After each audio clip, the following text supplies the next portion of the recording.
앞선 영상에서 보고드린 이 대법원 로그 기록 공개를 김민석 최고께서 언급해 주시니 보도가 쏟아지고 있습니다. 그런데 이것 말고도 민주당에는 비책이 있었습니다. 오늘 정청래 법사위원장은 라이브 방송을 통해 기일 변경 신청, 회피 신청 등 모든 지연 전략과 헌법 소원, 가처분 등의 조치를 할 것이고 재판부의 움직임에 따라 탄핵을 불사하겠다라고 말씀하셨습니다. 즉 이재명 후보 재판을 담당하는 고법 판사는 물론이고 조희대를 포함한 다른 대법관들도 탄핵으로 직무를 정지시키겠다는 것입니다. 자, 그러면 구체적인 방법이 무엇이 있을까? 현재 민주진영 커뮤니티에서 주말 가장 화제가 된 분석 보시고 여러분들의 솔직한 생각 댓글로 부탁드립니다.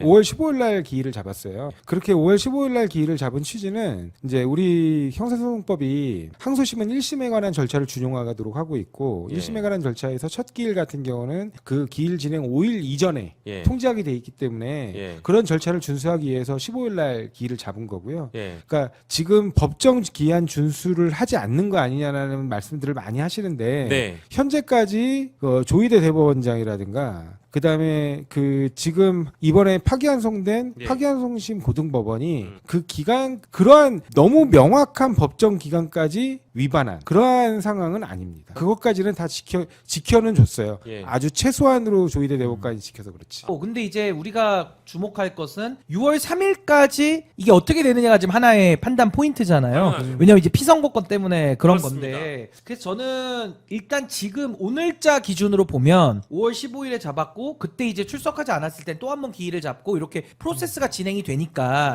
결국에는 유죄 취지의 판결이 나더라도 100만 원 이하로 때릴지 또 이상으로 때릴지 한번 봐야 되고 봐야 되죠. 그 다음에 또 재상고심이 올라가서 대법원이 확정하는 과정. 그럼 그때도 또 상고 이유서 또 제출 기한까지 상고 기간과 상고 이유서 제출 기간이 그렇죠. 있죠. 그럼 또 시간이 한 27일 또 있으니까 이 모든 게 갖춰지면 사실은 대선 때까지는 못 나오는 거죠. 황선파 당연히 탄핵을 스탠바이 해놓을 수 있고요. 근데 그걸 다 떠나가지고 아까 제가 말씀드린 것처럼 지금 기간을 준수. 그러니까 지금 뭐 예를 들면 조희대 대법원장이 불법을 저질렀다. 저도 불법을 저질렀다고 봅니다. 그런데 제가 불법을 저질렀다고 주장하는 부분은 뭐냐면 6만 쪽을 지금 봤다는 거예요. 선대호 법원행정처장은 6만 쪽을 다 봤다는 겁니다.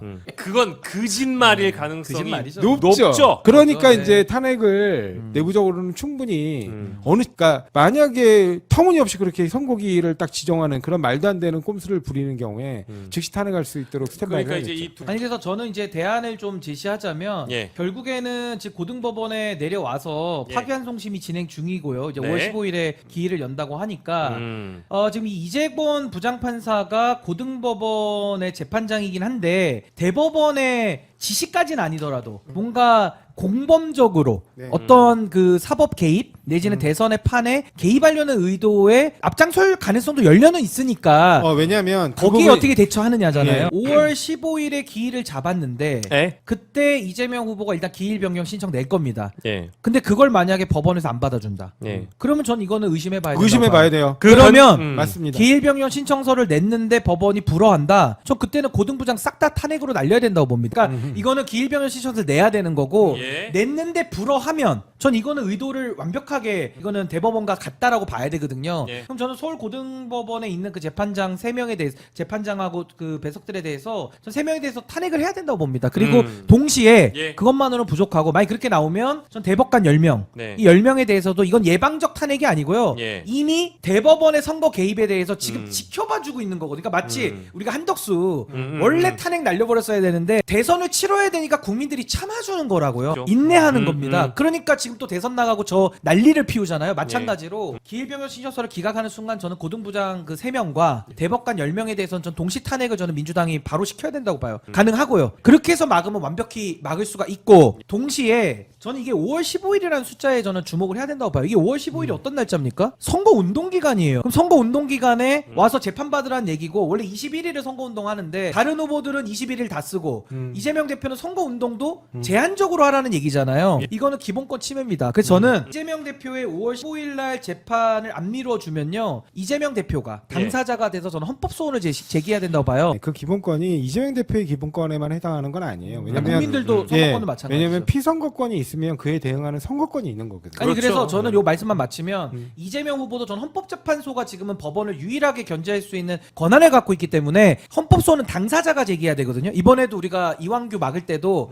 이미 당사자로 헌법소원 제기한 변호사들이 또 헌법소원 제기해가지고 가처분을 그렇죠. 막은 거예요. 왜냐면 당사자성 때문에 그런 건데 이것도 당사자는 이재명 대표와 그러니까 후보 그리고 국민들이거든요. 국민들 일부. 예. 그래서 저는 헌법소원을 제기를 해서 예. 동시에 가처분까지 같이 내야 된다고 봅니다. 가처분까지 해서 저는 헌법재판소의 판단을 받아야 되고 거기에 대한 근거는 국민주권주의, 평등권, 공무단임권, 선거권 그리고 우리 헌법 27조 4항의 무죄 추정의 원칙 예. 그리고 헌법 116조 1항의 선거운동에 대해서는 기회균등의 원칙을 이미 명문으로 선언해놨어요. 이거를 정면으로 어기는 거기 때문에 저는 가처분도 이거 인용 가능성 높다고 보거든요. 예. 그러니까 대법원의 만행에 대해서 탄핵은 탄핵대로 가면서 전 이재명 후보가 당사자로서 저는 헌법소원과 가처분까지 같이 제기를 해야 된다. 예. 전 인용 가능성이 높다고 보다. 네, 공감합니다. 대법원은 이번 사태로 반드시 책임을 질 것입니다. 당장 대법관만 증언해도 치명타입니다. 정관 예우 받아서 1년에 수십억씩 벌고 싶을 텐데 대법관 숫자가 당장 2배만 된다 해도 뭔가 쓴 반토막이 날 것입니다. 실제 100명까지 늘려서 완전히 털어버리고 법원 행정처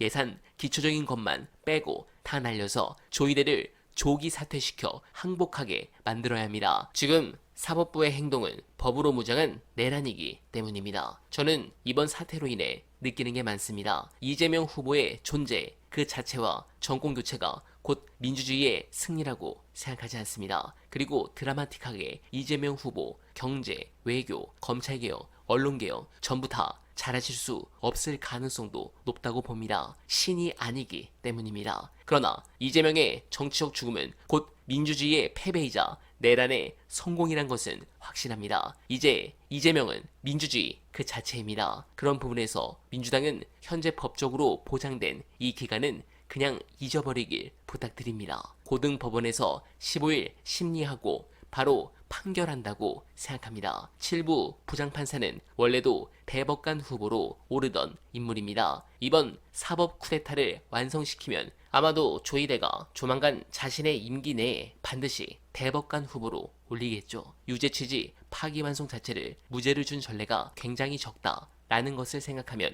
당연히 대법원 오더에 맞춰 만행을 저지를 것이고 이미 보여주는 속도가 그걸 증명합니다. 특히 핵심은 조이대입니다. 서영교 의원이 법사위에서 폭로한 것은 확실한 소스의 제보자가 있다는 것을 의미합니다. 그리고 김민석 최고께서 어제 조이대가 사퇴할 것이란 발언을 한 건 역시 그를 처리하겠다는 의지로 보여집니다. 그런 의미로 15일 즉시 탄핵할 수 있게 민주당이 힘을 써주시길 간절하게 바라며 어나베는 오늘도 최선을 다하겠습니다. 여러분 고맙습니다.